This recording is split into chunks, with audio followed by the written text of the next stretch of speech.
সৰুৰ পৰা যেতিয়া আমি ডাঙৰ হৈছিলোঁ আৰু একেবাৰে সৰু আছিলোঁ সেই সময়ত আমাৰ ঘৰৰ ওচৰত যেনেকৈ কচু গছ হৈছিলে আৰু সেই কচু গছ এনেকৈ জংঘল হৈছিলে। মই আজিলৈকে মোৰ মনত পৰে বাৰু যেতিয়া মোৰ মা দেউতা কৈছিলে বাৰু কচু গছ ইমান হৈ গৈছে তোমালোকে কাটি পেলাই চাফা কৰা। আমি এতিয়া দাও দি আমি কাটিবিলাক পেলাই দিছিলোঁ, তাৰ মাজতো মানে ডাঙৰ হৈ গৈছে। মানে কচু গছ এনে একটা গছ তাৰ কাটাৰ পিছতো তাৰ মৃত্যু নহয়, আৰু সেই কচু গছ আজিৰ তাৰিখত মানে জ্বলি গ'ল। এনেকৈ গৰম দিছে, 39 গৰম চলি আছে আমাৰ মাজত, আৰু সেই গৰমত এতিয়া বৰ্তমান কচু গছৰো মৃত্যু হৈ গ'ল।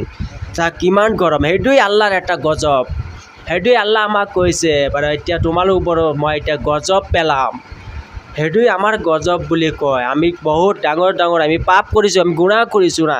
সেই গুনাহটোৰ পৰা আমি কেনেকৈ আমি আঁতৰি থাকিম, কেনেকৈ আমি তাৰ পৰা আল্লাহৰ পৰা তওবা কৰি আমি কেনেকৈ মাফ খুজিব পাৰি, এইটো আমাৰ সময় আছে। আল্লাহ কৈছে এইবাৰ আমি কি কৰিব নোৱাৰি এইখন পৃথিৱীত তোমালোকৰ মাজত আমি কি কৰিব নোৱাৰি। তোমালোকে সৰুৰ পৰা চাই আছিলা সেইখন কচু গছ কেতিয়াও মৃত্যু নহয়, আৰু মই এনেকৈ গৰম দিছোঁ, মই গজব পেলাইছোঁ তোমালোকৰ ওপৰত।